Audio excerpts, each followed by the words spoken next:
Queridos, nós nesta noite, eu quero orar por mim mesmo, já que não tem aqui alguém que ore, e você vai dizer amém, né? Tá certo? Pai nosso que estás no céu, santificado seja o teu nome, venha a nós o teu reino, seja feita a tua vontade, assim na terra como no céu. O pão nosso de cada dia, dá-nos hoje. Perdoa as nossas dívidas como nós perdoamos aos nossos devedores e não nos deixes cair em tentação, mas livra-nos do mal. Pai, nesta hora eu peço que tu fales e não eu, que teu Espírito me acuda e que fale aos teus servos e a mim também, em nome de Jesus. Amém. Queridos, o Lutero dizia que esta é a oração mais perfeita, é a oração do Pai Nosso. Eu peço que nossos colaboradores do som coloquem Romanos 12, 1 a 2, de preferência ARA, por gentileza, porque é a mesma versão que tenho aqui no púlpito. Rogo-vos, pois, irmãos, pela compaixão de Deus, que apresenteis os vossos corpos em sacrifício vivo, santo e agradável a Deus, que é o vosso culto racional. E não sede conformados com este mundo, mas sede transformados pela renovação do vosso entendimento, para que experimenteis qual seja a boa, agradável e perfeita vontade de Deus. Amém? Amém. Graças a Deus. Queridos, se fôssemos perguntar, quem sabe a você, dos órgãos vitais que estão nos nossos corpos, no seu corpo, qual é o que é mais importante? É possível que as respostas fossem várias. O coração?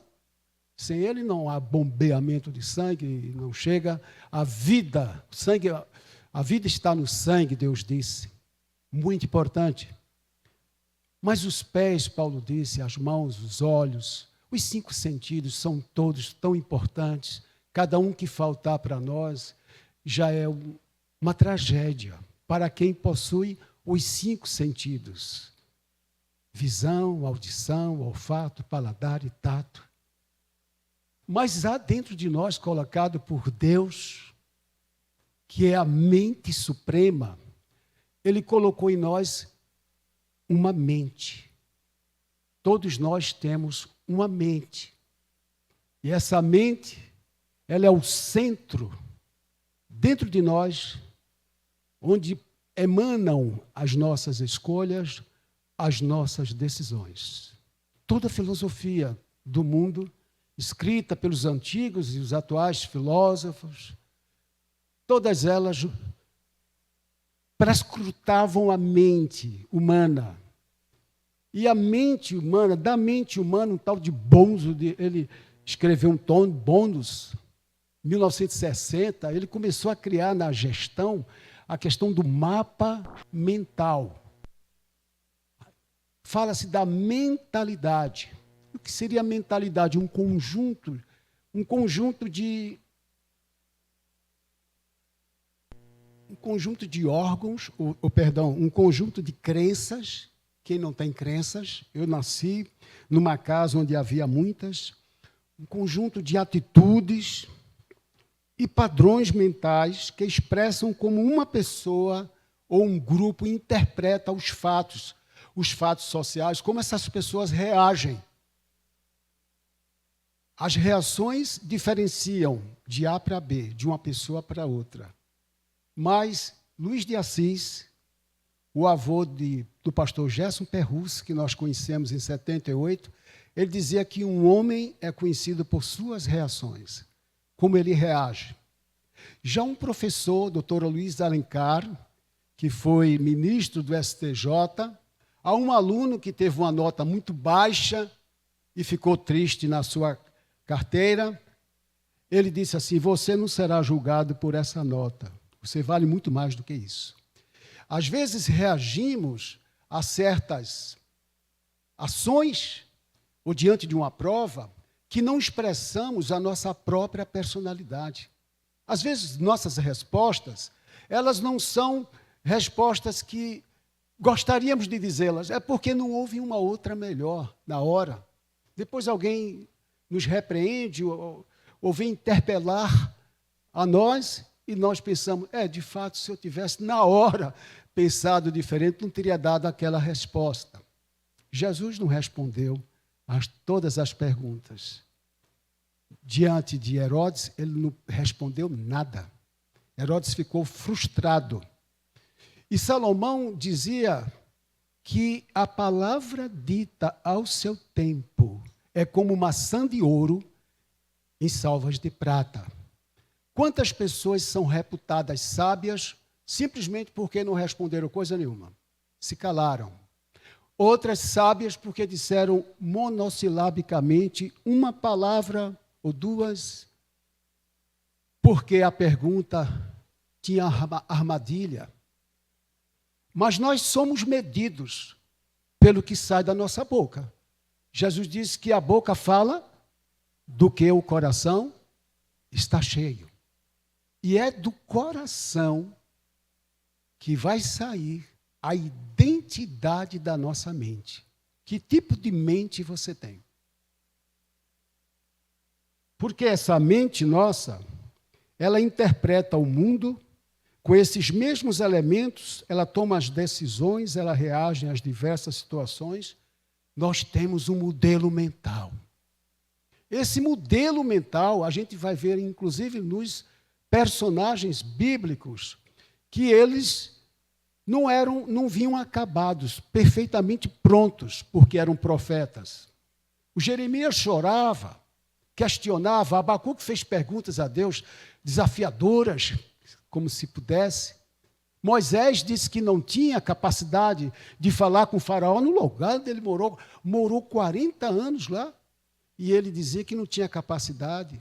José, no entanto, queria ir mais além, mas era preciso botar freio, porque era muito jovem, e com 17 anos já causava inveja a seus irmãos, porque era muito inteligente, e onde quer que ele chegasse, a sua luz brilhava, a inteligência dele, a mente de José era muito brilhante. Vendido como escravo, alguém identifica nele formosura, capacidade. Eu quero que esse cara como meu mordomo. Lá vai para a casa de Potifar. Mas também a mulher dele viu nele outras qualidades, e aí José teve que fugir, como disse o pastor Júnior na excelente pregação da manhã.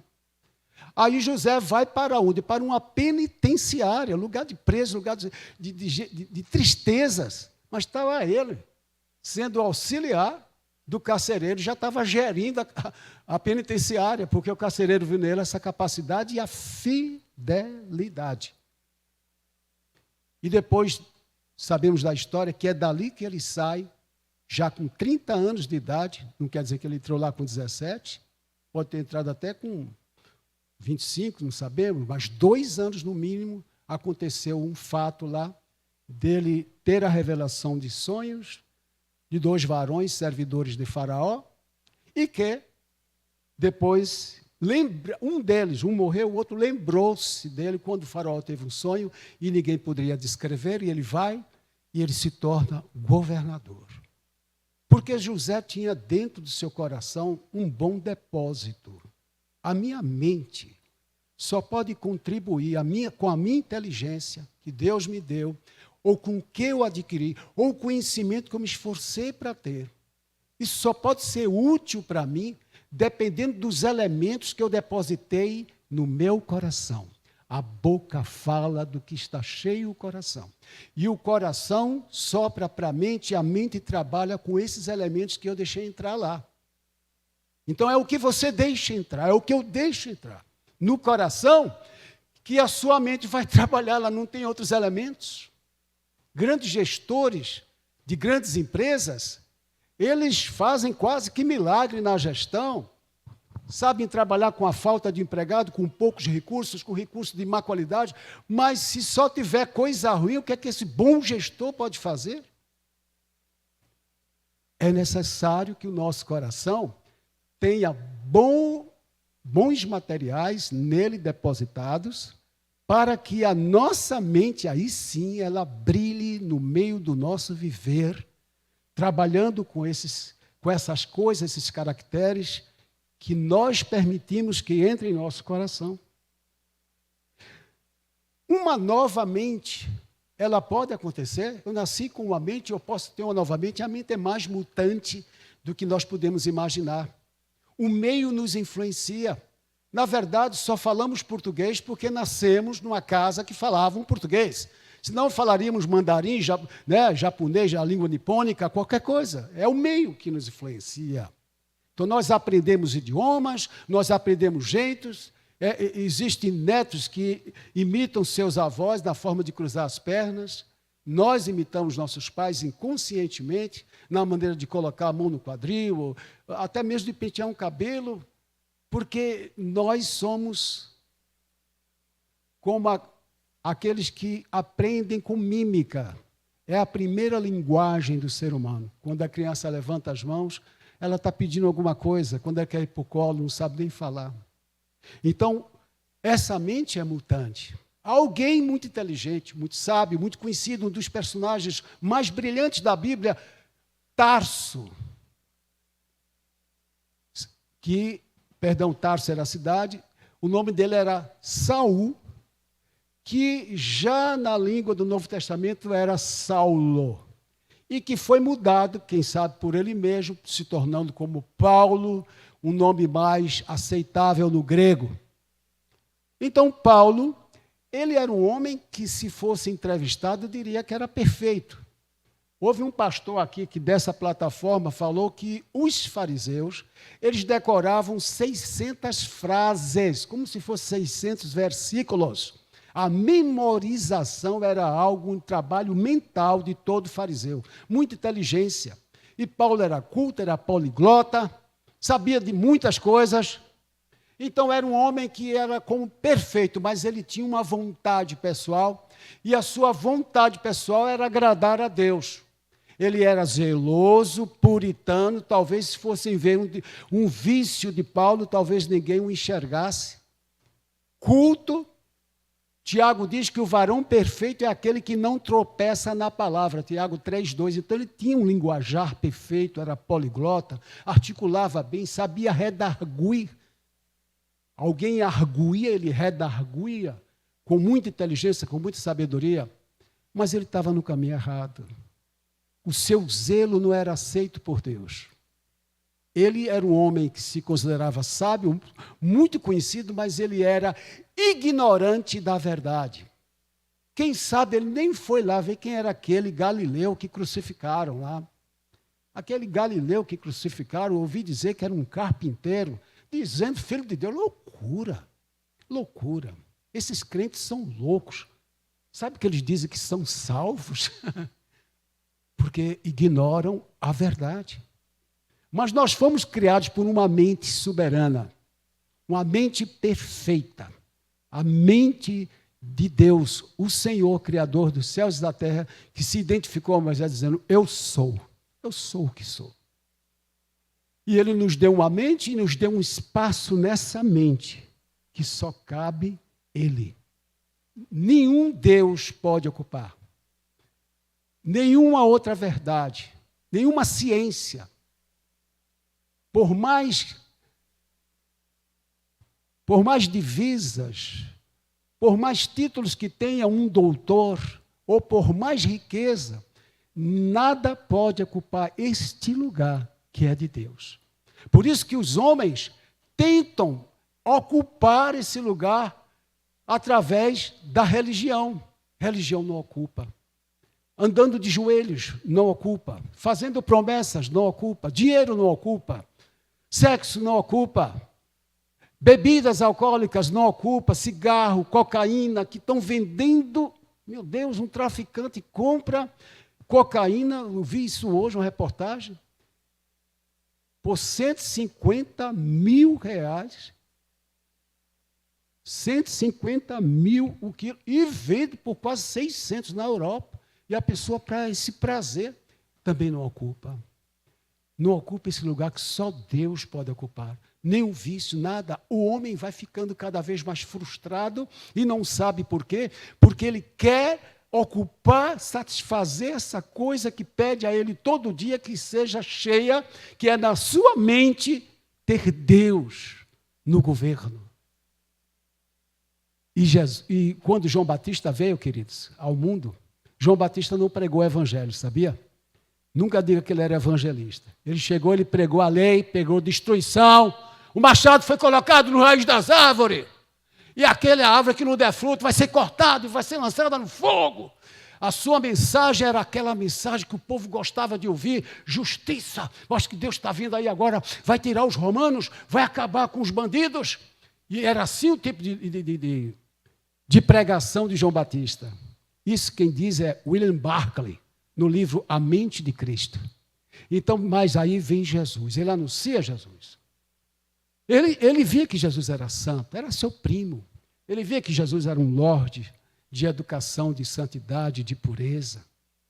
Mas ele achava que chegava uma hora, que aos 30 anos, quando ele começasse o ministério, ele ia fazer tudo aquilo que ele disse. Ia destruir, ia matar, ia arrancar Herodes lá do poder, Pilatos. Mas Jesus chega, não é nada disso. Jesus recebe os pobres. Ele vai dizer em Lucas 4, 18, 19, porque o Espírito de Deus me ungiu para evangelizar os pobres, dar vista a cegos e anunciar o dia agradável do Senhor. Aprendei de mim que sou manso e humilde de coração, encontrareis descanso para as vossas almas, meu jugo é suave, meu fardo é leve. Outro discurso. Entrou na casa de Zaqueu, aí João está lá no cárcere e está sabendo tudo disso, e chama seus discípulos, vai lá perguntar a ele, se é ele mesmo. João já tinha uma prova, mas olha aí as falhas das mentes, do modelo mental que a pessoa tem. Ele já tinha a prova, ele ouviu a voz de Deus, esse é meu filho amado em quem me compraste, no dia que ele estava batizando Jesus, mas os atos de Jesus, olha, ele estava lá comendo e bebendo com publicanos.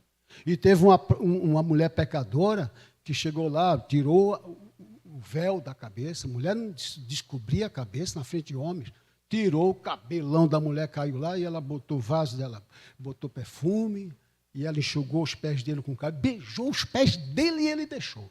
Então isso para João era demais. Vai lá perguntar para ele se é ele mesmo, ou esperamos outro, é ele que devia de vir ou esperamos outro. Foi perguntar. Aí Jesus falou, chama aquele cego aqui. Aí na mesma hora curou cego, curou aleijado, e disse, diga para João que os cegos veem, os aleijados andam, e o reino de Deus é anunciado. Glória a Deus. Vai lá. Aí João, não entendi nada, não era para entender, João.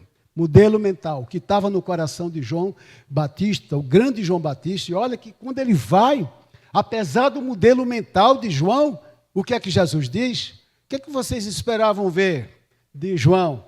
Um homem bem vestido lá no palácio? Não, os que vestem roupas finas estão no palácio. Mas eu vos digo que dos nascidos de mulher, ninguém é maior do que João. Porque João foi fiel. Mas maior do que João é você que nasceu, aquele no reino de Deus. O menor no reino de Deus é maior do que João. Mas para eu ter esse, meu Deus, esse status, eu estar no reino de Deus, ser maior do que João Batista, que pareciam o próprio Jesus, foram perguntar para ele se ele era o profeta, se ele era Elias, por causa da sua postura séria. Irmãos, foi isso que Jesus veio fazer, trazer as boas novas. Jesus veio pregar o Evangelho. Evangelho é uma boa notícia. Foi possível ele nascer. Chegou a hora dele nascer. Um grande acontecimento foi o nascimento de Cristo Jesus, porque é Emanuel. Emanuel quer dizer Deus conosco. Deus estava conosco.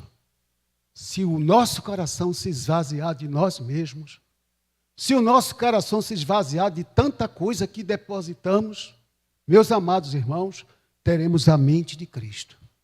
Entenderemos quem é Cristo. Nós precisamos entender quem é Cristo. Deus quis colocar nele todo o poder. Paulo diz que nele nos movemos, dele somos. Para ele nós nascemos de novo. Que oportunidade! E quanto aos meus pecados, Senhor, vinde e comprai de graça. Vinde comprar, ainda que teus pecados sejam como a escarlata, uma mancha que não sai, eu os tornarei brancos. Ninguém está falando de racismo aqui. Tornar branco é o pecado. Eles ficarão puros. Teu coração ficará puro. A boa notícia é que Jesus veio nos salvar. Salvar, em primeiro lugar, de nós mesmos, das nossas crenças, do nosso modelo mental de pensar. Nós não podemos imitar o mundo. Não podemos seguir o curso do mundo. O curso do mundo é abismo, é destruição, é morte. Muitos já experimentam aqui. Muitos experimentam uma vida, meus irmãos. Estava falando hoje para os amados irmãos, na EBD, que eu vi documentários que nos Estados Unidos tem pessoas especializadas em traficar crianças, em raptar crianças, sequestrar. Essa é a função dela, não faz outra coisa. O FBI a procura, parece como pais e entram e... Para quê? Para as coisas que não devem nem ser ditas aqui. Crianças inocentes, não tem pena, não tem misericórdia, se o pai está sofrendo muito. Meu Deus, quanta maldade, as pessoas já sofrem o inferno quando uma tragédia dessa acontece dentro da sua casa e na sua família. Mas que tipo de providência estamos tomando? A maior providência que um ser humano pode fazer é se arrepender. A maior providência de um ser humano é falar com Deus, é entrar no seu quarto e dizer: Deus, como Davi disse, som do meu coração, veja se há em mim um caminho mau, Senhor. Trabalhe no meu coração, faça eu converter. Senhor, eu sou fraco, socorre na minha fraqueza. Quem está numa lama, meus irmãos, não pode nadar. Quem está numa lama não tem apoio, não tem pedra. Ele precisa de um salvador. O pecado é um lamaçal. É uma lama. Então nós temos que ter misericórdia de jovens que não sabem disso. Você sabia que nós não convertemos ninguém, como disse o pastor Júnior aqui? Como eu tenho apreciado suas pregações e seu trabalho. Graças a Deus, aliás, pelos 3 pastores que nós temos. Estudiosos, zelosos com a palavra de Deus. Pastor Paulo fez discípulos, Júnior é um discípulo dele, e o pastor Cláudio, os 3 amigos nossos, por quem oramos todos os dias, e pela ministra Malu, até por Eric. Então, nós, queridos, devemos fazer isso. Amarmos uns aos outros. Esvaziar. Você sabia que um dia eu estava com a vontade de assistir uma partida de futebol? Eu não sou um exemplo de santidade, mas uma vontade de assistir uma partida de futebol, mas com 15 minutos me enjoei, mudei lá o canal do YouTube da TV e fui para louvores. Comecei a entrar num grupo de louvor de Angola, depois dos Estados Unidos, depois do Brasil, e daqui a pouco meu coração já estava cheio de coisa boa. Glória a Deus, ouvindo os louvores de Deus, lendo a palavra de Deus, orando por quem está sofrendo. Como é bom você visitar os irmãos, levar alguma coisinha para alguém, um biscoitinho, alguma coisa, só para dizer assim, eu te amo, e não dizer isso de mãos vazias. Nós temos isso no nosso coração, ajuda a pensar em linha com a palavra de Deus, porque a nossa mente não cessa de fazer escolhas, não é somente um curso. E outra coisa, quantos jovens que faz um curso superior, um curso universitário, e depois muda para outro, e muda para outro, não teve, me perdoa, não teve direção. E nós precisamos da direção divina. Como nós precisamos de Deus. Ó Espírito Santo, me ajude nas minhas fraquezas. Que curso eu devo fazer? Mas não é só, daqui a 3 minutos eu deslogo aí uma pílula, eu já sei o que vou fazer. Às vezes demora um pouco, o coração está cheio de coisas que precisa sair. Nós precisamos colocar a palavra de Deus no nosso coração, louvores, lembrar dos nossos pecados, pedir perdão, se arrepender. Uma mente que se arrepende é uma mente nova. Uma mudança de mente, ela vem com arrependimento. Olha, o que eu fazia era errado, não quero fazer mais. Mas eu estou fazendo o que não quero, como Paulo disse. O bem que eu quero não faço. O mal que eu não quero fazer, isto eu faço. Mas ele corria para Jesus. Nenhuma condenação há para os que estão em Cristo Jesus. A conversão de Paulo foi linda. Até no Sinédrio, ele no seu discurso se orgulhava de ter sido zeloso da lei. Mas Jesus mostrou para ele que era diferente. Importa sofrer pelo meu nome. Quanto mais ele fez, mais ele teve uma mudança radical. O grande perseguidor se tornou perseguido. O que matava agora estava salvando vidas. Que coisa linda a vida de Paulo. E Zaqueu, a mente de Zaqueu era, eu posso me locupletar. O imposto custa 10, eu digo que custa 12, estou com 2 soldados romanos aqui, ele paga 12, 2 é meu. E ele roubava os judeus e ficou rico. Então, para Zaqueu locupletar-se, né, cliptomaníaco, roubar era o correto. Os bandidos que a gente ouve falar aí na TV, para eles traficar, vender cocaína é melhor do que trabalhar, porque vai ganhar só um salário mínimo. Não tem capacidade, não tem cultura, então vamos correr o risco. Mulas colocando cocaína no ventre, sendo tiradas lá nos aeroportos internacionais, correndo o risco, aí vai presa, 3, 4, 5, 6 anos, valeu a pena. Não era melhor estar ganhando aquele salário mínimo em liberdade? Zaqueu, então, quando Jesus foi à casa dele, ele faz um discurso, porque ele nunca sentiu aquele gozo. Entrou na mente dele o que faltava. Entrou lá, Jesus entrou na sua casa, entrou no seu coração, entrou na mente, e ele agora queria dizer alguma coisa. Eu quero fazer uma declaração, Senhor. Pode fazer, Zaqueu. Olha, eu quero dar a metade dos meus bens aos pobres. Não era dele mesmo, ninguém cobrava dele, vai dar aos pobres. E quero restituir também 4 vezes mais a quem eu defraudei. Era uma outra criatura que estava falando. E Jesus atestou imediatamente, hoje entrou salvação nessa casa. Pode ter sido criticado porque entrou na casa de um publicano, ladrão, corrupto, mas agora Jesus estava declarando que ele estava salvo.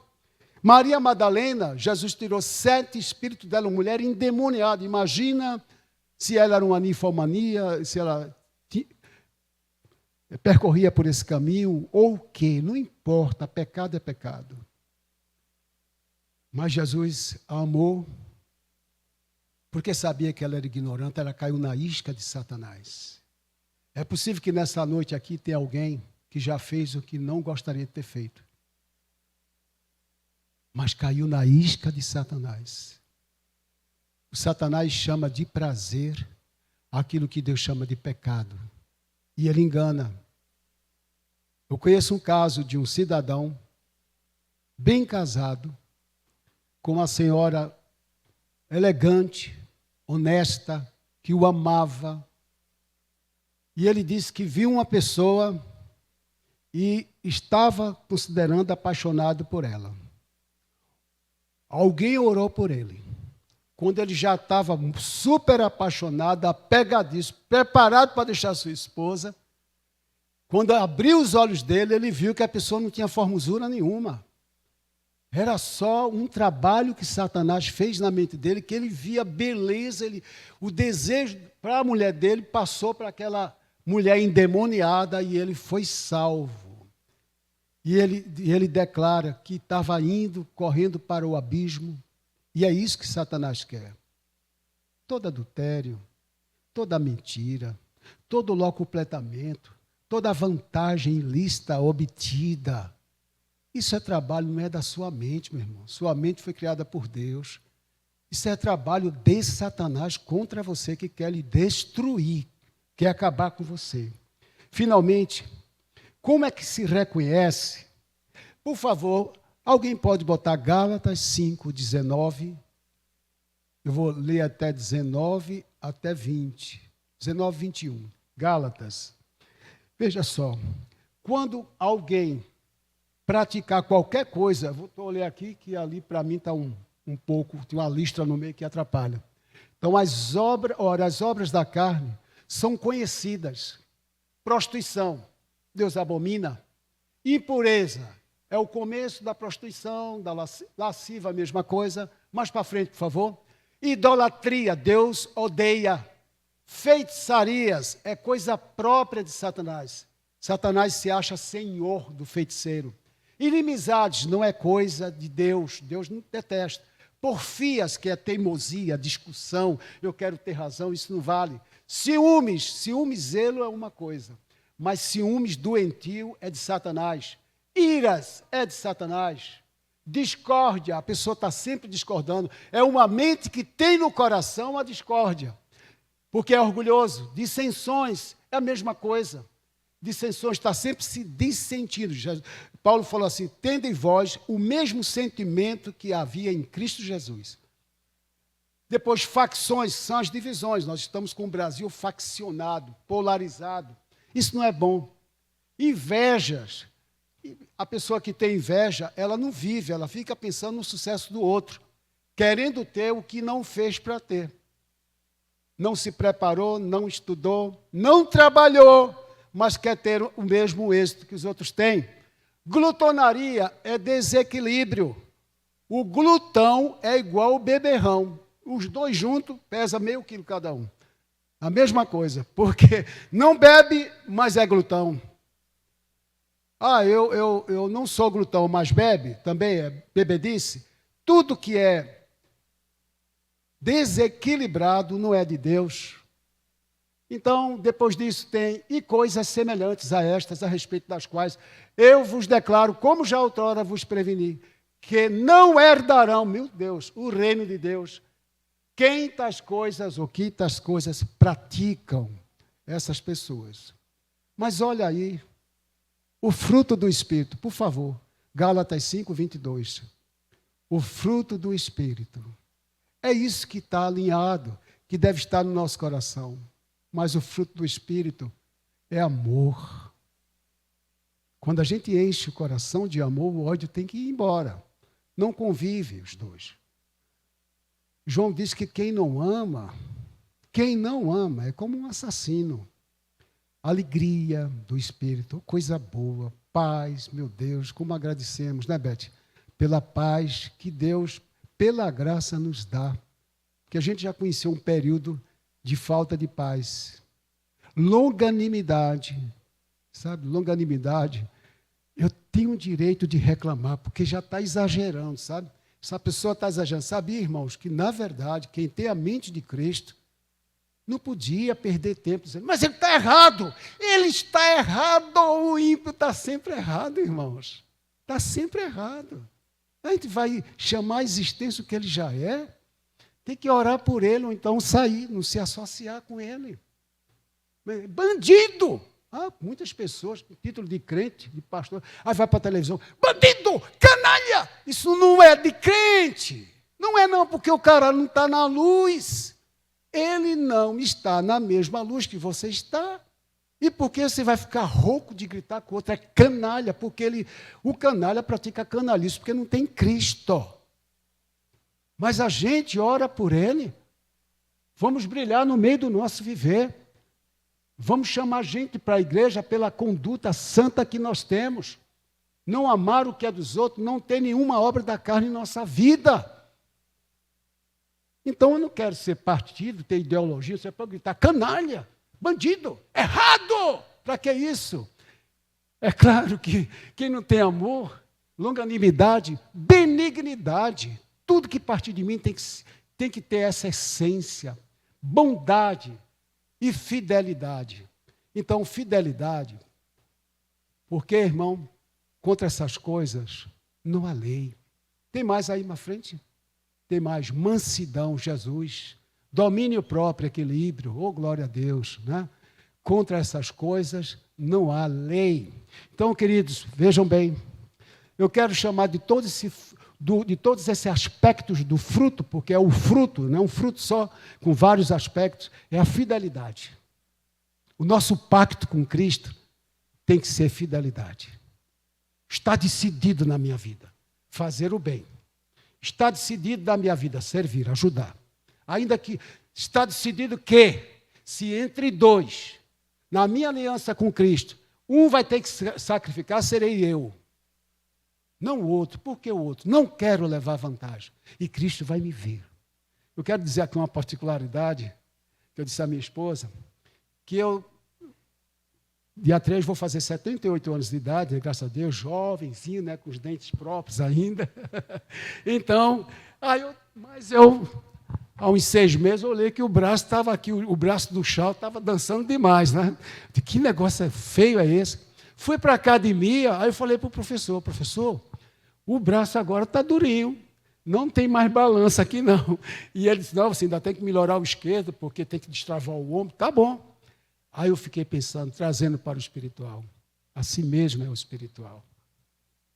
Se nós lermos a palavra, se exercitarmos o amor, se buscarmos a face de Deus que nos deu Cristo Jesus, irmãos, nós vamos crescer espiritualmente. Vamos ser identificados pelos outros. Você está fazendo, está tão normal o que você faz. Visita, ajuda, qualquer coisa. Quando dirige a palavra para uma pessoa na rua, ele vai sentir que tem amor em nós falando para ele e você nem está percebendo, porque você quer o bem dele mesmo. Vamos ficar em pé nesse instante, irmãos, e vamos concluir com uma oração. Eu vou fazer uma oração aqui, se for a sua primeira vez. Levante a sua mão, porque nós queremos orar mais. Então, eu vou orar com você, feche os seus olhos. Pai querido, eis a tua igreja. A tua palavra foi ministrada no limite do homem, mas o teu Espírito pode falar corações aqui. Não permita que saiam daqui.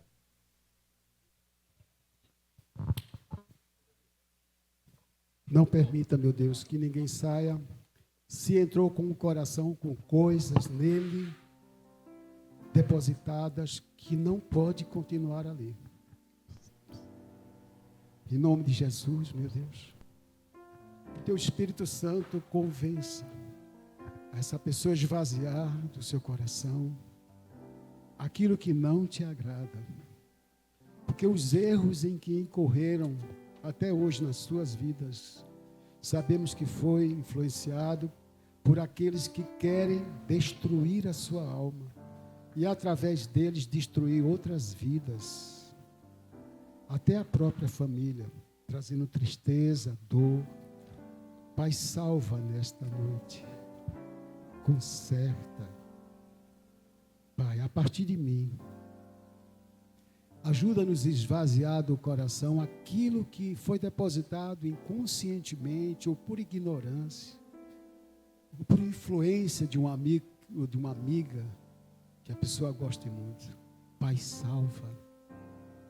Escreve o nome dessas vidas que se arrependerem no teu livro da vida.